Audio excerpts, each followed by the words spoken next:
In today's video, we're taking a look at the Toronto Maple Leafs possibly acquiring Ryan O'Reilly before the NHL trade deadline. We have a better idea based on NHL insiders what the possible cost might be to do so. Plus, we're going to take a look at Jacob Chychrun maybe landing with a couple different Canadian teams. There's other teams that make sense for this player here as well. Plus, could the Calgary Flames have interest in James Van Riemsdyk? We'll take a look at that possibility. Plus, the Boston Bruins have completed their investigation on the Mitchell Miller signing. Plus, we have some other updates from around the NHL. All that coming up next. So welcome back to another video here at Top Shelf Hockey. As I mentioned, we have a variety of NHL news and some trade talk to take a look at today. First up, I want to take a look at the release earlier from the Boston Bruins. Their investigation on the whole Mitchell Miller signing has been completed. Now, this new news release here says that the Boston Bruins have internally completed this investigation and have found no misconduct. So none of their executives or anybody involved with the process here to sign Mitchell Miller will be facing any discipline. Now, their news release and the report that they concluded here also acknowledges that there certainly was gaps within the process and some changes. I'll show you a little snippet here from the news release showing you some of the things that they intend to maybe try to do better in the future. Basically, I think they definitely made some mistakes and some information that wasn't looked into. But the only thing that I do kind of find a little odd with this whole scenario, though, is that Mitchell Miller, even though they had acknowledged quickly that they were gonna not want anything to do with this player any longer, that he's still part of the organization. He's still signed. And so far, he would have earned on that contract over $100,000. So there's really still no clear answers on how they're going to go about terminating that contract. They may have to wait till the offseason and do a buyout on it, which will obviously impact their cap for a couple of years. And it'll certainly give him another bit of a payout here and kind of be done with it. But I'm not sure how they're going to go about that. But even though they kind of renounced the signing, it's still a signed legal contract, and there's no real clear answer on that front of how that's going to work out here as of yet. Now, we also got word from the NHL today that because of the huge storm that's impacting large amounts of North America over the next 24 to 48 hours, that some games are actually going to be postponed on Friday. So far, they've postponed the Sabres and Lightning game, as well as the Senators and Red Wings game.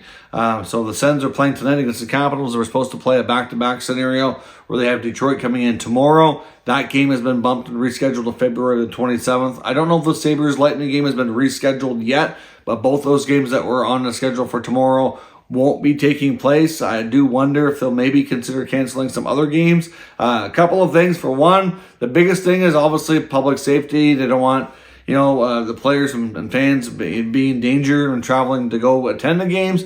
And secondly, they were really concerned because of it coming up right up quickly here on the Christmas break that teams will be stranded out of town and might not be able to make it home in time for the holidays. They were concerned with that as well, which is why this is something that's being done. So we'll see if they do any more schedule announcements or adjustments at all here before we get to tomorrow's NHL action. Some NHL news as well regarding some roster updates. The Columbus Blue Jackets have activated Jonas Korpisalo and Adam Boqvist, so that's good news for them. It seems like every day we're reporting on a new player being injured in Columbus.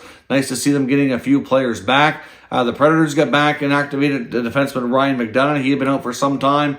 The Maple Leafs, of course, played an early game today, and they did get back Calle Jarnkrok, so he's back and activated. And Rasmus Sandin, as we talked about, was injured, is now officially on injured reserve as well.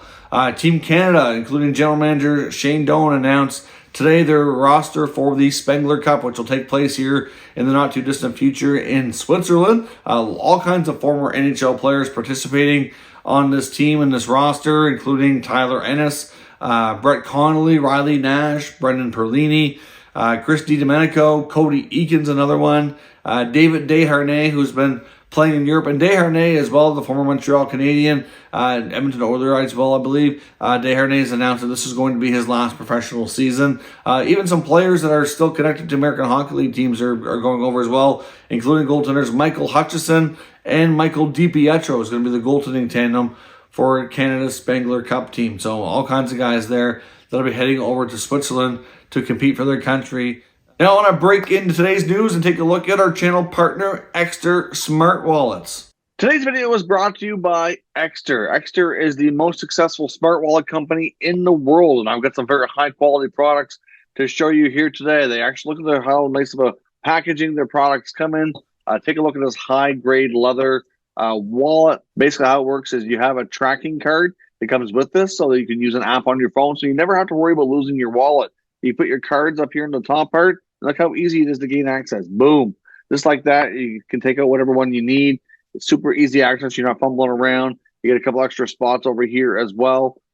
Plus, you have this nice clip where if you have a little cash or anything else that you want to, other stuff you want to keep in there. And if you don't want like a full-fledged wallet and don't want quite as much space, I also have another great product here to show you as well as their aluminum card holder. So it's very sleek, very small, very light. Same sort of concept. You can just put some cards here on the top and look how easy when there's a little button here you click. And it fans them right out just like that. Bam. You have access to everything right there. And of course, if you do have like a little something extra you want to clip on just to carry around, you have that right here. You get your tracking card on the back so you don't lose it. Like phenomenal products. And with Top Shelf Hockey, there'll be a code in the pinned comment down below. You can get up to 40% off. Plus, I'll highly recommend you check out these great wallets. Not only are they great quality, like I said, you can't lose them because they're trackable with the smart wallet technology they have instituted in it. So check out extra.com at the link below with the personalized link here from Top Shelf Hockey, and you'll see the promo code as well. On to some trade action around the NHL League, the latest rumors. Elliotte Friedman made mention of this in his latest 32 Thoughts column, talking with James Van Riemsdyk. We know that he's a player with the Flyers that's certainly available, has been for some time. We're getting closer to the end of his deal, so it's going to be easier for them to trade. He doesn't have trade protection in his contract, and they can retain 50% to make the contract a little bit more appealing to teams to be able to take on. He wondered if their Calgary Flames might be a fit. We know the Flames for quite some time have been looking for another top 9 winger, and they've been searching internally, and it doesn't sound like they've really completely been satisfied and have settled on a long-term solution there from what they have their own resources at. So James Van Riemsdyk is a player that Friedman wonders. Now, he also says that he wonders if maybe they wouldn't be a fit, but thought maybe it could be at one point. So to me, I'm not 100% sold. I think James Van Riemsdyk will likely get moved. I do think there's teams out there that could benefit from his services, and I do think there's plenty of other teams where he might be a better fit. I'm not sure that he's really the prototypical player that really fits a Daryl Sutter type of system. I don't know if that would really work out overly well. So to me, it makes sense in a way based on what he can give you, based on his history of what kind of production he can give you, goal scoring wise, good in front of the net, tight around the net, that kind of stuff. But I don't know. I'm not sure that I see him as being a Sutter kind of player. So could maybe be a fit there, but I'm going to say more than likely somewhere else. I don't know exactly where JVR could end up, but there's certainly plenty of teams, like I said, that could certainly use his services. It could be another team in the Eastern Conference.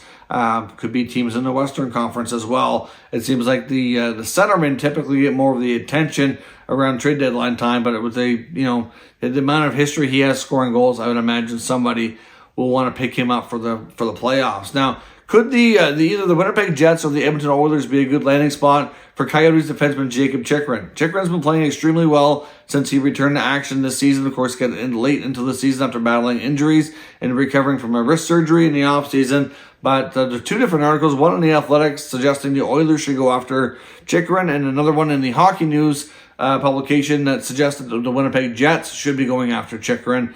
And to a degree, I can see arguments for both sides. My only concern for both of those teams is, do they have the necessary assets to satisfy the Arizona Coyotes on a trade? We know that they want at least a couple of picks, probably at least one first rounder. They might even be looking for more, and a couple of young prospects. And I just don't know that there's really a lot there in Winnipeg's system that would really interest them. Now, I know they have some defensemen, though, that they might be willing to part with if they're going to get an upgrade, on Chychrun. Like, they have Billy Heinola, they have Dylan Sandberg, they have these young guys, even Logan Stanley, that I wonder if one of them that they would be willing to part with. If the Coyotes can get a solid young defenseman back like that, a first-round pick, and maybe something else, you never know. That might be able to get a deal done depending on what other teams are offering. Their asking price in Arizona might have to come down some. Now, I know the Oilers have gotten a lot of bad press lately with their defensive breakdowns as well. And there's, like I said, there's an Athletic article suggesting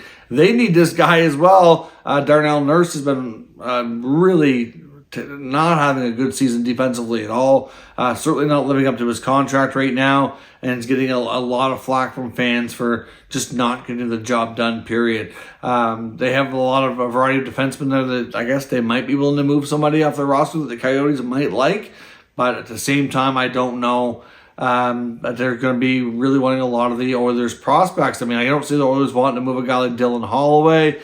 I don't know if they'd really want to move a guy like Philip Broberg, but I would imagine that's who the Coyotes are going to ask for. They're probably going to want Broberg, a first rounder, and something else.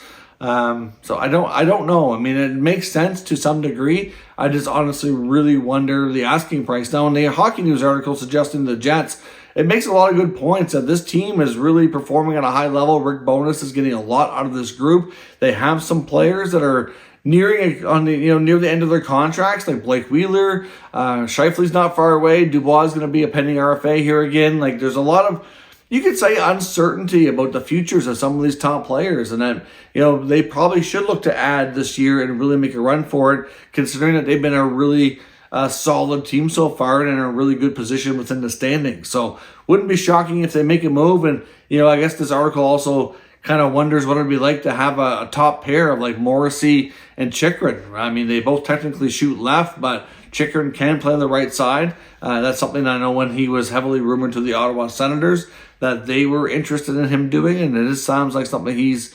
willing and able to do.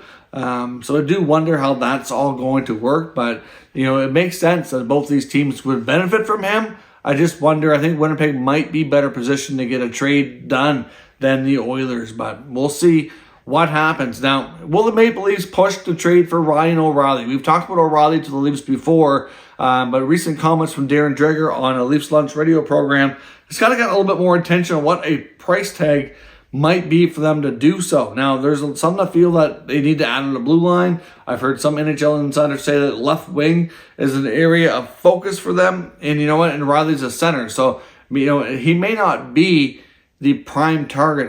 They may end up changing gears here, but I think there's an argument to be made that the Leafs need to make a big push at the deadline this year, and O'Reilly's a guy who can get them there. He's got great history of being a terrific playoff contributor, one of the best two-way centers in the league. Now, I realize and understand that he's not having his best season right now in St. Louis this year, but who's to say a trade and a playoff run and being rejuvenated by a change of scenery might be exactly what Ryan O'Reilly needs to push and kind of get himself in a good position for his next contract. Like I said, it was only a few years back that he was winning the Conn Smythe and the Selke all in the same time. He knows what it takes to win a Stanley Cup. He's done it. He can lead this team. If him as a third-line center is a major upgrade over anybody else that they can put in that spot, whether it be Kerfoot or Engvall or anybody that they have that plays bottom six roles for them right now, he would be definitely the best third-line center in the NHL, in my opinion. It would be a major, major upgrade. So I do see the value and the benefit here. Like, yes, he's not a winger, but at the same time, they could move some players around, and you'd have one of the best depth at center, which is even more important to winning a Stanley Cup, in my opinion. I mean, O'Reilly or Tavares could even take some shifts on the wing. It's not like they couldn't do it, right? So, you'll be very, very well positioned. But Darren Dreger's comments suggested they may have to part with a young player and a promising prospect like Nick Robertson to get a deal done. He says he doesn't feel that the Leafs would want to trade Matthew Knies. Matthew Knies is expected at this point, things could always change, to likely finish out his college season and sign with the Leafs before the end of the NHL regular season. So by adding Matthew Knies, he could possibly be that winger that they want. They have O'Reilly coming in who could be a center for them.